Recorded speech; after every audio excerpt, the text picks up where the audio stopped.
Storing wood in my shop has become a huge issue for me. I've got a shelf over there behind the camera that has some random scrap pieces of nice wood on it. I've got a shelf over here on this wall that's up high that has some, once again, scrap random pieces of wood. And I've also got another little rolling cart that has my miter saw on it, my scroll saw, that has some lumber underneath a couple shelves. Once again, wood is all over the place, and so I decided I needed to make a rolling lumber cart. Had to be rolling so that way I can move it around, and I've always got things in the way, so I need to make it mobile.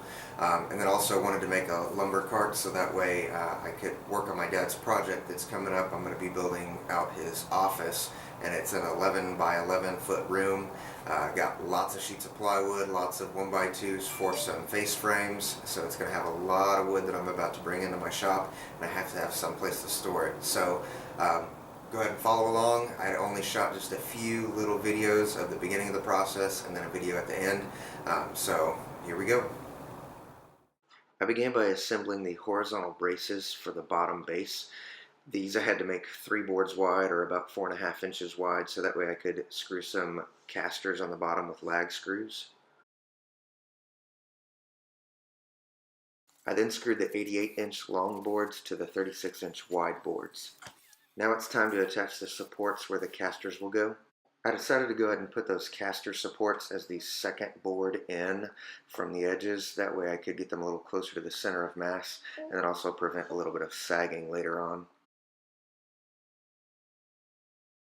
When beginning the A-frame, I decided to take an 8-foot long 2x4, cut it at a 10-degree angle right down the dead center, so that way I'd essentially have 2 4-foot pieces that had a 10-degree angle on the bottom side. I thought I had a good method for building these A-frame pieces, but I was very, very wrong, as you will see later on in this video. If you have any suggestions, let me know.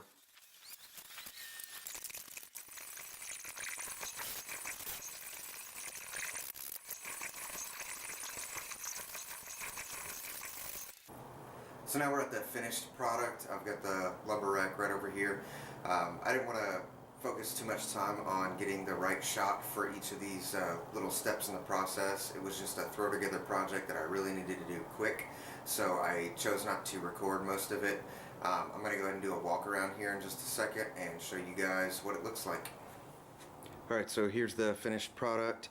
It stands about 56 inches tall, and it's 7 feet 4 inches long and about 39 inches wide.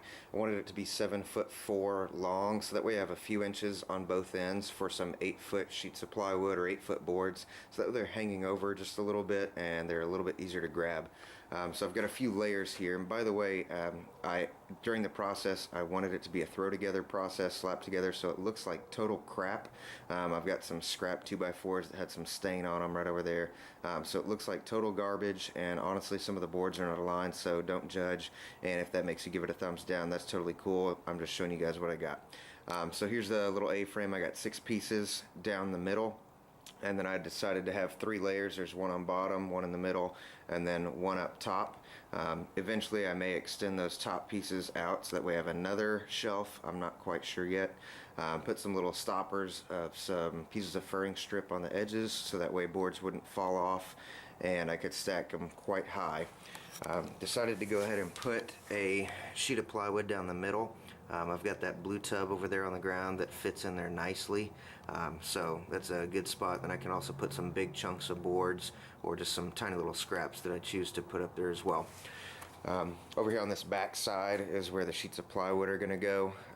These 2 2x4s for the A-frame are both 10 degrees from vertical. So I made the bottom, I made the bottom 10 degrees from horizontal, so that way I got a nice 90-degree angle right there. Plywood should stack nice and not bow or anything. Added a little furring strip on the bottom as well to prevent slippage from too many sheets of plywood up there. So yeah, that's what we got. Let's go ahead and take a look at the finished product, and as you guys can tell, I thought I had a good setup for my A-frame boards, but those are a piece of crap, not in alignment, so I had to put some shims on a few of them so that way this piece of wood would be a little bit more lined up. Yeah, so that's what we've got. If you like the video, give it a thumbs up, share it with your friends. I know it looks like total garbage, so I'm not going to judge if you don't want to do that. It was just a throw together project, so that's what I got. Thanks. Bye.